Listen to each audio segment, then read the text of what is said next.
sisters. Okay. The second question is, the sister says, I have heard that clapping and whistling used to be a form of worship in the pagans or some other religions. Now, and similarly, birthday celebrations. Now, what is your opinion? What is the proper opinion on these? Are we supposed to participate in these kind of rituals? Can we clap and can we whistle? Anything is wrong with celebrating birthdays? Sister, if you had heard the rules of the question and answers, I always prefer that first the non-Muslim should ask the question. And if Muslim is asking the question, ask the question on the topic. These questions on fiqh and masail you can ask to the ulmas and sheikhs.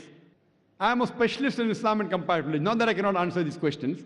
I am a specialist on Islam and comparative religion. Ask me questions which are unique. You get a heart specialist and ask him that I have a cough now, what to do. Not that I cannot answer these questions, sister. Therefore, I personally prefer first give the opportunity to the non-Muslims. After the non-Muslims have exhausted the opportunity, then the Muslims can ask. And if the Muslims ask, please restrict your question to the topic, dialogue between religions.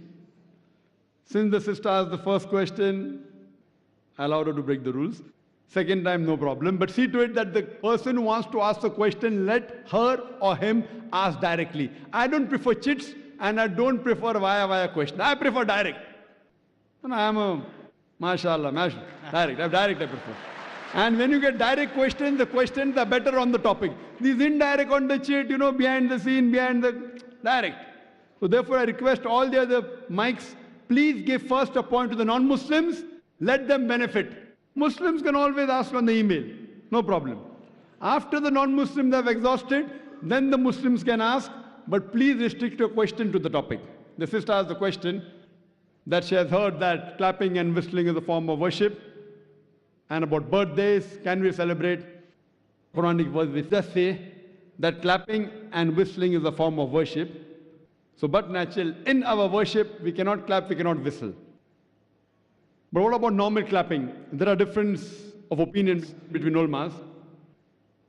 Some of the sheikhs say that clapping is not right. Most of the sheikhs say that because Quranic verse says it's a form of worship, in worship you cannot clap, you cannot whistle. But otherwise, generally, if it's a culture, as long as it doesn't go against the Quran and Sharia, if it's a gesture of appreciation, best is Allahu Akbar, mashallah, no problem. But clapping will not come in the haram category, it will come in mubah category, difference of opinion. Difference of opinion. Most say it is mubah, some say it is haram. If it's an appreciation, no problem. As far as birthday celebration is concerned, again, some sheikhs say that celebrating birthday is haram. Some say it is mubah. I personally feel that celebrating birthday of personalities, especially of religious leaders, etc., it leads to shirk. Celebrating birthdays of Prophet, like whether it be Christmas, celebrating birthdays of religious personalities, it leads to shirk. But celebrating birthday per se, it can be called as makruh, because there's no hadith which says that do not celebrate birthdays. I don't know any hadith. But does say that do not imitate the kuffar. So therefore, celebrating birthdays of religious personalities, I feel it leads to shirk. But celebrating birthdays per se, I would call as makruh, because it leads you away from Islam, like dancing and music, etc. But if someone says, I want to celebrate birthday and give Islamic lecture, I cannot say it is haram. So how you celebrate birthday depends. Some of the scholars say that birthday is haram.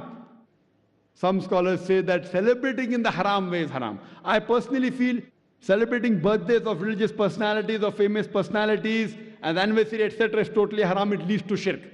But celebrating otherwise, Muslims, I say, should not celebrate in our school.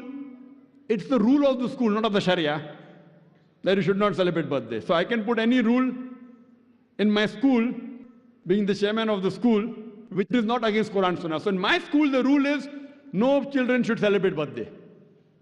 But if you ask me as a fatwa in Islam, it is preferable not to do it. It leads you away from Allah and His Rasul. But birthday per se, I don't know if any hadith or Quranic verse which says it is haram. So depending upon which scholar do you take the view of. Hope that answers the question, sister.